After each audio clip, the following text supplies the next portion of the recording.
9-бөлүм. Ошондо Теңир Мусага мындай деди: Фараонго барып, еврейлердин Кудай Теңири мындай деп айтып жатты: менин элимди кое бер, ал мага ибадат кылсын. Эгерде сен аны кое бергиң келбей, дагы кармай турган болсоң, анда Теңир өз колун таладагы бардык малыңа, жылкыларыңа, эшектериңе, төөлөрүңө, өгүздөрүңө жана койлоруңа каршы сунат. Теңир аларга өтө оор жугуштуу оору таратат. Бирок Теңир Исраилдин малын Мисирдин малынан бөлүп коет. Исраил уулдарынын малынан бирөө да өлбөйт. Ошентип Теңир убакытты мындай деп белгиледи. Муну Теңир эртең ушул жерде жасайт. Теңир муну эртеси күн жасады. Ошондо Мисирдин бардык малы кырылып калды. Бирок Исраил уулдарынын малынан бирөө да өлгөн жок. Фараон билип келген киши жиберсе, Исраилдыктардын малынан бирөө да өлбөптүр. Бирок фараондун жүрөгү катууланып, элди кое бербей койду. Ошондо Теңир Муса менен Аарунга мындай деди: мештен бир кочтан гүл алгыла, Муса анын фараондун көзүнчө асманга чачсын. Ошондо бүткүл Мисир жерин чаң каптап, бүткүл Мисир жериндеги адамдар менен малга ириңдеген жара чыгат. Алар мештен гүл уштап алып, фараондун алдына келишти. Муса аны асманга чачты. Ошондо адамдар менен малга ириңдеген жара чыкты. Сыйкырчылар жарадан улам Мусанын алдында туруштук бере алышпады. Анткени жара сыйкырчыларга жана бүт мисирликтерге чыккан эле. Бирок Теңир фараондун жүрөгүн катуулантып койгондуктан, Теңир Мусага айткандай эле фараон аларды уккан жок. Ошондо Теңир Мусага мындай деди: эртең менен эрте туруп фараондун алдына барып ага мындай де: еврейлердин Кудай Теңири мындай дейт: менин элимди кое бер, ал мага ибадат кылсын. Анткени бул жолу мен сени, кулдарыңды жана элиңди катуу жазалайм. Ошондо сен бүт жер үстүндө мага теңдеш эч ким жок экенин билесиң. Эгерде мен күчүмдү көрсөтсөм, анда сен элиң менен кошо өлмөксүң. Сен жер бетинен жок болот элең. Бирок сага өзүмдүн күчүмдү көрсөтүш үчүн, менин ысымым бүт жер жүзүндө белгилүү болуш үчүн мен сага тийген жокмун. Сен менин элимди кое бергиң келбей дагы эле каршы болуп жатасың. Мен эртең так ушул убакта Мисир негизделген күндөн тартып азыркыга чейин болуп көрбөгөн өтө катуу мөндүр жаадырам. Ошондуктан малыңды жана талаада эмнең болсо ошонун баарын чогултканы киши жибер. Ал эми үйгө келбей талаада калган адамдарың да, малың да мөндүрдөн кырылат. Фараондун кулдарынын ичинен Теңирдин сөзүнөн корккондору шашылыш барып, талаадагы кулдары менен малын үйлөрүнө алып келишти. Ал эми Теңирдин сөзүнө көңүл бурбагандары кулдары менен малын талаага калтырышты. Ошондо Теңир Мусага: колуңду асманга көтөр, бүткүл Мисир жерине, элине, малына жана Мисир жериндеги бардык өсүмдүктөргө мөндүр түшөт деди. Муса таягын асманга көтөрдү. Ошондо Теңир күн күркүрөтүп мөндүр жаадырды. Жер бетин от каптады. Ошентип Теңир Мисир жерине мөндүр жаадырды. Мөндүр менен кошо от да жаады. Мөндүр абдан катуу болду. Мисир негизделгенден бери мындай болгон эмес. Ошентип бүткүл Мисир жериндеги адамдан баштап малга чейин талаада эмне болсо ошонун баарын мөндүр талкалады. Талаадагы өсүмдүктүн баарын, талаадагы бардык бактарактарды мөндүр талкалап кетти. Исраил уулдары жашаган Гошен жерине гана мөндүр жааган жок. Ошондо фараон Муса менен Аарунду киши жиберип чакыртып алып: бул жолу мен күнөө кылдым. Теңир адилеттүү, мен жана менин элим болсо айыптуу. Теңирге сыйын кылач, Кудайдын күн күркүрөөсү менен мөндүрү басылсын. Ошондо мен силерди кое берем, мындан ары кармабайм деди. Мусага: мен шаардан чыгарым менен Теңирге колумду сунам. Күндүн күркүрөгөнү да мөндүр да басылат. Ошондо сен жер Теңирдики экенин билесиң. Бирок мен билем, сен да кулдарың да дагы эле Кудай Теңирден коркпойсуңар деди. Зыгыр менен арпаны да мөндүр талкалап кетти. Анткени арпа баш алып зыгырдан алып калган эле. Ал эми буудай менен кайрак буудайды мөндүр талкалаган жок, анткени алар кеч себилген эле. Муса фараондон чыгып шаардан узагандан кийин Теңирге колун сунду. Ошондо күндүн күркүрөгөнү да мөндүр да жерге куйган жамгыр да басылды. Фараон жамгырдын да күн күркүрөөнүн да мөндүрдүн да басылганын көргөндө күнөө кылганын улантты. Ал өзү да анын кулдары да жүрөктөрүн катуулантышты. Теңир Муса аркылуу айткандай, фараондун жүрөгү катууланып, Исраил уулдарын кое бербей койду. 12-бөлүм. Ушул арада миңдеген киши жыйналып кысылыша турушту. Ыйса дегенде өзүнүн шакирттерине сүйлөй баштады: фарисейлердин ачыткысынан, атап айтканда, эки жүздүүлүгүнөн сак болгула. Ачылбай кала турган жашыруун нерсе болбойт, билинбей кала турган сыр болбойт. Ошондуктан караңгыда айтканыңар жарыктуу угулат. Үйдүн ичинде кулакка шыбырап айтканыңар үйдүн төбөсүндө жарыяланат. Досторум, силерге айтаарым, денени өлтүрүп, андан кийин эч нерсе кыла албай тургандардан коркпогула. Бирок силерге кимден коркушуңар керектигин айтайын. Өлтүрүлгөндөн кийин оттуу көлгө түшүрө ала турган Кудайдан корккула. Ооба, силерге айтаарым, ошондон корккула. 5 таранчы 2 ассариеге эле сатылат эмеспи? Ошондой болсо да Кудай алардын бирин да унутпайт. Ал эми силердин башыңардагы чачыңар да саналуу. Ошондуктан коркпогула. Силер топ таранчыдан кымбатсыңар.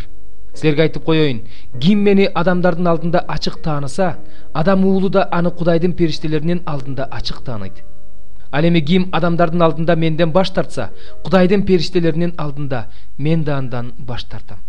Ким адам уулуна каршы сөз айтса, анын бул күнөөсү кечирилет. Ал эми ким ыйык рухка акарат келтирсе, анын бул күнөөсү кечирилбейт. Силерди синагогаларга, башчыларга, бийликтегилерге алып барышканда, кантип жооп беребиз, эмне деп жооп беребиз, эмнени айтабыз деп тынчсызданбагыла. Анткени ыйык рух силерге эмнени айтуу керектигин ошол учурда үйрөтөт.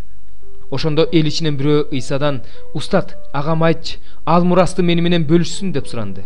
Иса ага: "Эй адам, ким мени силерге сот же мурас бөлүштүрүүчү кылып койду эле?" деди. Андан кийин аларга: "Байкагыла, дүйнөкордуктан сак болгула. Анткени адамдын өмүрү байлыгынын көптүгүнө көз каранды эмес" деди. Анан аларга үлгү-насаат аңгеме менен сүйлөдү. Бир бай адам талаасынан мол түшүм алат. Ошондо ал минтип ойлонот: "Түшүмүмдү жыя турган жер жок. Эмне кылсам? Мындай кылайын, кампаларымды бузуп чоңураак кылып салайын да, бүт түшүмүмдү жана баардык байлыгымды ошол жерге жыйнайын. Анан өзүмө: жаным, сенде көп жылдарга жете турган байлык бар. Ичип же, көңүл ач деп айтайын" дейт.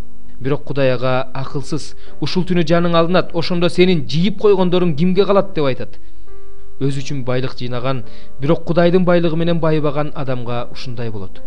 Анан Иса шакирттерине мындай деди: "Ошондуктан силерге айтып коеюн, эмне жейбиз деп жаныңар үчүн, эмне кийебиз деп денеңер үчүн түйшүктөнбөгүлө. Анткени тамакка караганда жан, кийимге караганда дене артык. Каргаларды карагылачы, алар эгин экпейт, оруп жыйбайт, алардын сактай турган жери кампасы да жок. Бирок Кудай аларды азыктандырат. Силер канаттуулардан канча эсе артыксыңар. Кимгер түйшүк тартуу менен боюңарды бир чыканак өстүрө аласыңар. Демек, эгерде арзыбаган нерсени жасай албасаңар, анда башка нерселер жөнүндө эмнеге түйшүктөнөсүңөр? Лилия гүлдөрүнүн кандай өсүп турганын карагылачы, алар эмгектенбейт, жибирибейт. Бирок силерге айтып коеюн, атак даңктуу Сулайман падыша да булардын бириндей кийинген эмес. Эгерде Кудай бүгүн талаада өсүп турган, эртең болсо отко ыргытыла турган чөптү ушундай кийиндирсе, анда силерди андан артык кийиндирбейби? Ишеними аздар. Ошондуктан силер эмне жейбиз же эмне чебиз деп ойлонуп тынчсызданбагыла. Бул дүйнөнүн адамдары ушунун баары үчүн түйшүк тартышат. Ал эми силердин бул нерселерге муктаж экениңерди атаңар билет. Кудайдын падышачылыгын баардыгынан көбүрөөк издегиле. Ошондо мунун баары силерге кошулуп берилет. Кичинекей үйүр, коркпо, анткени атаңар силерге падышачылыкты бергиси келет. Мал мүлкүңөрдү сатып, кайыр сыяктуу таратып бергиле. Өзүңөргө эскирбес капчык жасагыла. Кемибес кенчти, ууру жолобос, күбө жебес жерде асманда жыйнагыла. Анткени байлыгыңар кайсы жерде болсо, жүрөгүңөр да ошол жерде болот. Силердин белиңер курчалуу, чырагыңар күйгүзүлүү болсун. Өзүңөр да эшикти кагаары менен ачып берүү үчүн үйлөнүү тойдон качан келет деп кожоюнун күткөн адамдарга окшош болгула. Кожоюну келгенде уктабай отурган кулдар бактылуу. Силерге чындыкты айтып коеюн, ал белин курчап алып, кулдарын дасторконго отургузат да жакын келип аларга кызмат кылат. Кожоюн экинчи күзөт убагында же үчүнчү күзөт убагында келгенде уктабай отурган кулдар бактылуу. Үй ээси уурунун кайсы убакта келерин билсе, сак болуп, ууруга үйүнүн түбүн каздыртмак эместигин билесиңер. Силер да даяр тургула, анткени адам уулу силер ойлобогон убакта келет. Ошондо Петр андан: "Теңир, бул үлгү-насаат аңгемени бизге эле айтып жатасыңбы, же баардыгынабы?" деп сурады. Теңир мындай деди: "Кулдардын тамагын өз убагында ченеми менен берип турсун деп кожоюн дайындаган ишенимдүү жана акыл эстүү башчы ким? Кожоюну келгенде ошондой кылып жаткан кул бактылуу. Силерге чындыкты айтып коеюн, ал ага өзүнүн бүт мал мүлкүн башкартып коет. Эгерде жанагы кул өз ичинен менин кожоюнум жакында келбейт деп кулдар менен күңдөрдү уруп, өзү ичип жеп мас боло баштаса, анда ал күтпөгөн күнү, ойлобогон убакта кожоюну келет да аны бөлө чаап, ишенимсиздерге тиешелүү жаза менен жазалайт. Кожоюнунун каалоосун билип туруп, даяр болбогон жана анын каалоосу боюнча иштебеген кул көп таяк жейт. Ал эми билбей туруп жазага татыктуу иш кылган кул аз таяк жейт. Кимге көп берилсе, андан көп талап кылынат. Кимге көп ишенип тапшырылса, андан көп суралат. Мен жер бетине от түшүрүү үчүн келдим. Оттун азыр эле тутанышын мен ушунчалык каалар элем. Мен бир чөмүлүү менен чөмүлдүрүлүшүм керек. Анын аткарылышын күтүп мен ушунчалык кыйналып жатам.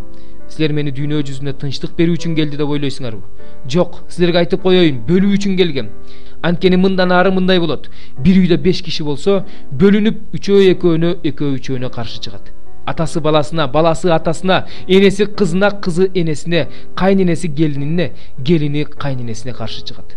Иса элге да мындай деди: силер батыштан булут көтөрүлгөнүн көргөнүңөрдө дароо жамгыр жаайт деп айтасыңар, анан дал ошондой болот. Түштүктөн шамал соккондо күн ысык болот деп айтасыңар, анан дал ошондой болот.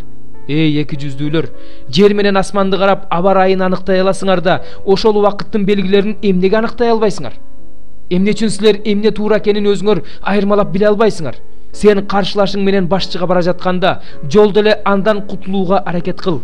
Болбосо каршылашың сени сотко алып барат, сот күзөтчүгө тапшырат, күзөтчү сени түрмөгө камап салат. Сага айтып коеюн, акыркы тыйыныңды да төлөп бермейинче ал жактан чыкпайсың.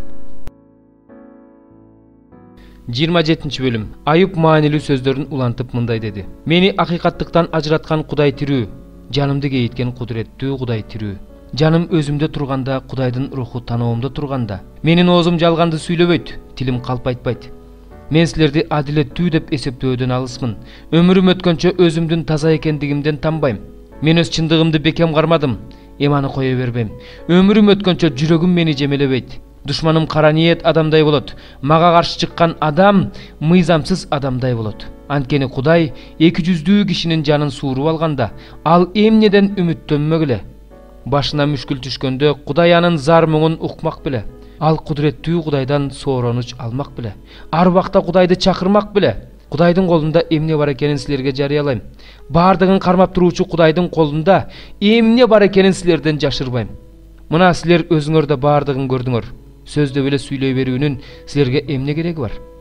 Мыйзамсыз адамдын Кудайдан тийген энчиси бул. Зулумдардын кудуреттүү Кудайдан алган мурасы мындай: эгерде алардын уулдары көбөйсө, анда кылычтан өлүшөт. Урпактары нанга тойбойт.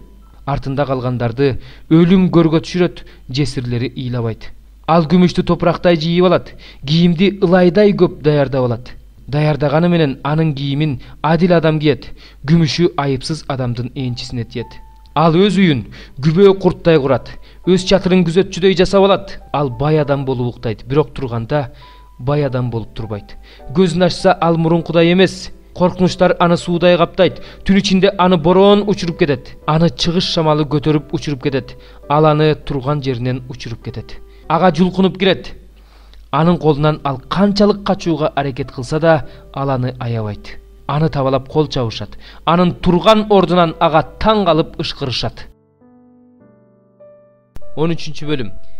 Эгерде мен адамдын жана периштенин тили менен сүйлөй алсам, бирок менде сүйүү жок болсо, анда мен зың эткен жезмин же шыңгыраган коңгуроомун. Эгерде мен пайгамбарчылык кылсам, бардык сырларды билсем, толук билимге ээ болсом, тоону ордунан жылдырала тургандай ишенимим бар болсо, бирок менде сүйүү жок болсо, анда мен эч ким эмесмин. Эгерде мен мал мүлкүмдүн баарын таратып берсем, денемди отко таштоого даяр болсом, бирок менде сүйүү жок болсо, мунун баары пайдасыз. Сүйүү чыдамдуу, боорукер, сүйүү көрө албастык кылбайт, мактанбайт, текеберденбейт, адепсиздик кылбайт, өз пайдасын көздөбөйт, ачууланбайт, кек сактабайт, адилетсиздикке кубанбайт, чындыкка кубанат. Баарын жаап коет, баарына ишенет, баарынан үмүт үзбөйт, баарын көтөрөт. Сүйүү эч качан токтобойт.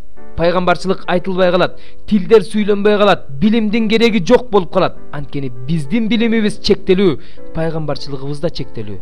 Жеткилеңдүүлүктүн убагы келгенде чектелүү нерселер жок болот. Бала кезимде жаш балача сүйлөп, жаш балача ойлонуп, жаш балача ой жүгүрчүмүн. Эр жеткенде балалык көз караштарымды калтырдым. Азыр биз күңүрт күзгүдөн көргөнсүп, даана көрө албай жатабыз. Кийин болсо даана көрөбүз.